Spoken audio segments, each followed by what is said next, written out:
Ricardo Rafael, aquí estoy yo con su libro de Seix Barral, Hijo de la Guerra. Bienvenido de verdad, de verdad, de verdad a la Feria del Libro, la versión que creíamos que ya nunca más iba a volver después de casi 3 años. Qué felices estamos de poder volver a hacer la vida normal. Además, a unas horas de quitarnos para siempre el tapabocas. El tapabocas. Es que ver la sonrisa de la gente claro, sí que es grato. Claro, de verdad que sí. Ricardo, ¿qué tan hijo de la guerra es usted? Pues mi generación ha vivido muchos muertos, ¿no? México de 2008 para acá van 100,000 muertos, 160,000 desaparecidos por una guerra entre empresas criminales muy empoderadas. Y bueno, yo creo que cada generación se define por las preguntas que se tiene que hacer. Claro. Y en efecto, vengo de una generación que se tiene que preguntar cómo, cuando éramos niños, podíamos recorrer el país y las calles y como las aves, con como los pájaros. En paz, ¿no? Y de pronto mis hijos ya no, y mis nietos probablemente tampoco. Y en esa lógica la pregunta es ¿qué sucedió? Es que sí surgió esta exploración sobre los hijos de la guerra, ¿no? Pero como periodista y como escritor, ¿qué lo atrajo a la guerra? ¿Qué lo atrajo? Porque esto que me está respondiendo es muy humano, desde luego. Incursionar, investigar, sumergirse. ¿Qué es esto? ¿De dónde? ¿De dónde vienen estas fuerzas oscuras? ¿Qué las domina? ¿Hasta cuándo? ¿Hasta cuándo? Pero, ¿qué tan duro es? ¿Qué tan fuerte es? ¿Qué tan difícil es? ¿Y qué tanto puede condensar? Porque este es un librote, pero me imagino que llegar a esto tomó mucho más que esto. Sí, voy a hacer el símil con los físicos, los científicos que se dedican a estudiar las ciencias físicas, que hay dos maneras de estudiar los fenómenos. Uno es los fenómenos del universo. Entonces tienes a Galileo viendo las estrellas, pero también las reglas de la física están en el átomo. Y estudiar el átomo a veces explica más que estudiar el cosmos. Sí, infortunadamente sí. Hijo de la Guerra es una conversación íntima con uno de los fundadores de uno de los grupos más beligerantes que ha tenido México, que son los Zetas. Los Zetas. Y es a partir de las conversaciones con él, que tuve durante cerca de 2 años, todos los miércoles, cerca de 4 horas, que me aproximé, si me permites decirlo así, no al fenómeno de la violencia o de las violencias, sino a su violencia, que a final de cuentas fue un espejo para revisar también mi violencia. Que uno quisiera decir que allá están los victimarios, acá estamos las víctimas, pero en realidad estamos mucho más ligados, y sobre todo entre hombres, hay que decirlo, de lo que uno supondría. Su masculinidad, la mía, su violencia, la mía, empiezan al cabo de las conversaciones a revelarse. Bueno, pero esto me parece fascinante. Entonces la pregunta obligada es, ¿cómo le llegó? ¿Cómo lo sedujo? ¿Cómo lo volvió creíble? ¿Cómo se volvió usted creíble para él, confiable para él? Porque debe ser entre una persona detrás de las rejas se vuelve salvaje, se vuelve más animal que cuando no estaba dentro de las rejas. Entonces, ¿cómo llegó a eso usted? Yo tenía la necesidad de hablar con alguien que estuviera del otro lado, que conociera desde el lado de los victimarios, los motivos, las razones. Y entonces empecé a hacerle preguntas a amigos, conocidos, y me llegaron, por cierto, distintas propuestas. Hasta que un día un buen colega me dice, acabo de estar en la cárcel de Chiconautla, es un antiguo basurero que se volvió prisión, y hay un señor que me dice que es un muerto vivo, que el gobierno lo ha dado por muerto, pero que él en realidad está vivo, y como es un muerto vivo, puede hablar. Los muertos ya no son imputables. Ya no lo van a matar, ya no lo van a volver a matar. Pues. Entonces, después de una gestión complicada, logré tener una primera entrevista con él un miércoles, y ese día acordamos vernos todos los miércoles, 4 horas. ¿Quién lo acordó? ¿Él propuso? Él había dicho, quiero contar lo que el gobierno nos hizo. Eso era su oferta.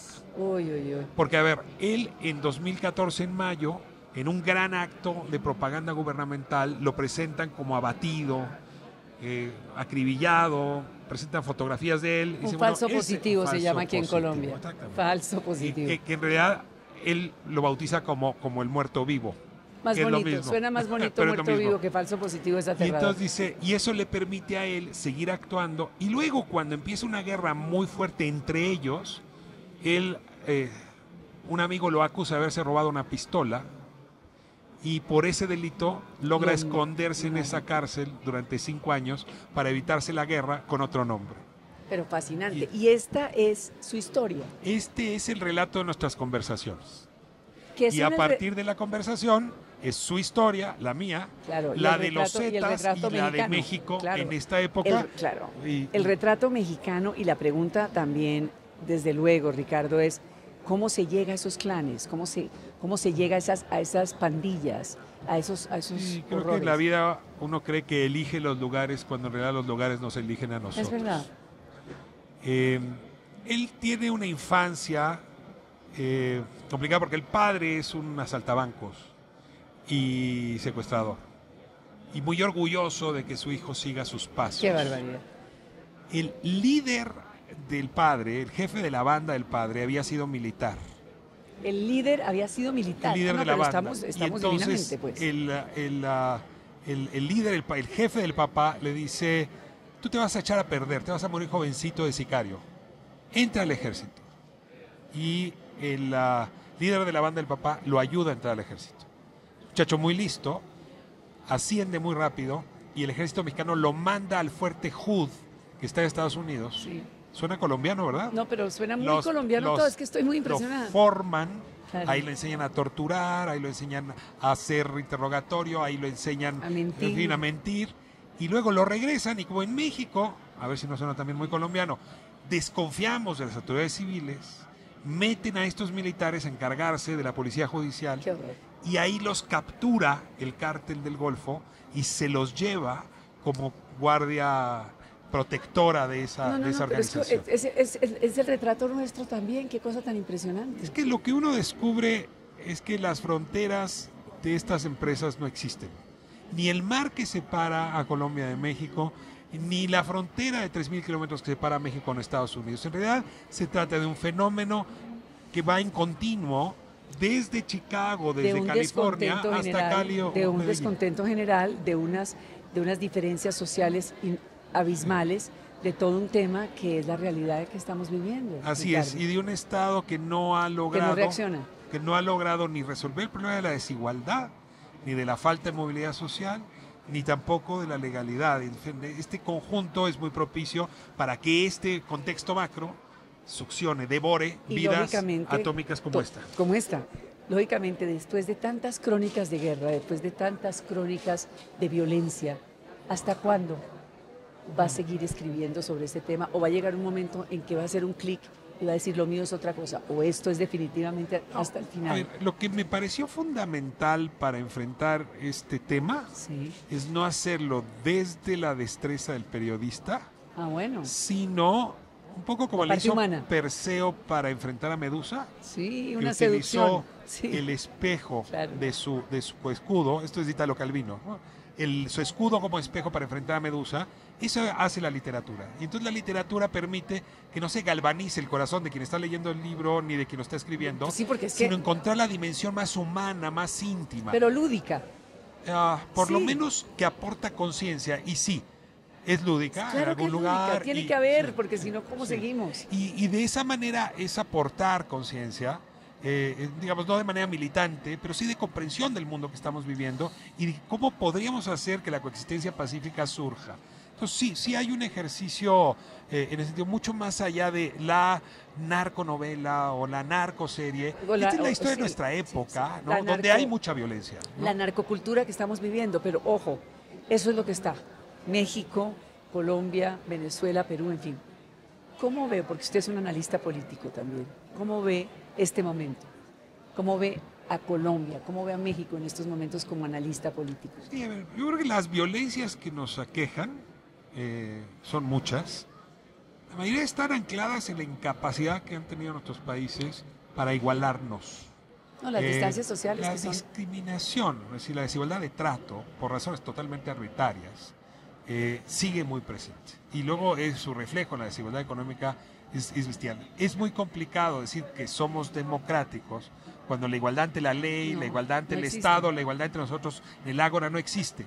Entonces creo que lo que estamos viviendo como países otra vez, de manera muy similar, Muy similar. es una toma de conciencia de que oponemos el tema de la igualdad en Sobre el el tapete, centro sí. político, el centro gravitacional político de nuestra historia, o vamos a seguir sufriendo las violencias? Esto de asumir que hay unos señores muy, muy malos, que si acabamos con ellos todo se va a resolver, No. es una mentira. Son es un historietas mito. de niños Exactamente. maravillosas o Ahora, del ego. Sí, si no. logramos resolver de alguna manera esta discriminación lacerante, las violencias son distintas. Déjame, regreso al tema de la discriminación, por ejemplo, de género. Es decir, la Claro. violencia machista, la violencia masculina... Y el machismo es mexicano parte- que lo es heredamos parte central totalmente, de esto, claro. Es parte central. Claro. Y si no nos trabajamos en esas violencias, no vamos a poder trabajar ninguna otra. Por eso insisto que a veces intervenir al átomo es mucho más importante que seguir elucubrando sobre los grandes trazos de la política Claro. macro, No, y ¿no? Hiperpolítica. la convivencia, convivir, coexistir, escuchar, no actuar. Sí, voy a pensar en eso. Es más, no solo es más interesante, sino más edificante llegar y tener una visión del futuro, llegar al átomo primero. Y lo que te diría es, la escritura de este libro y su investigación sí me llevó a conclusiones que me apartan muchísimo en la discusión sobre el narcotráfico, la política de drogas o su combate. ¿De En realidad verdad? es la naturaleza humana lo que está allá adentro. Y claro, hay mucha literatura sobre el nazismo, pero en realidad lo fundamental es qué pasó en ese momento con la humanidad.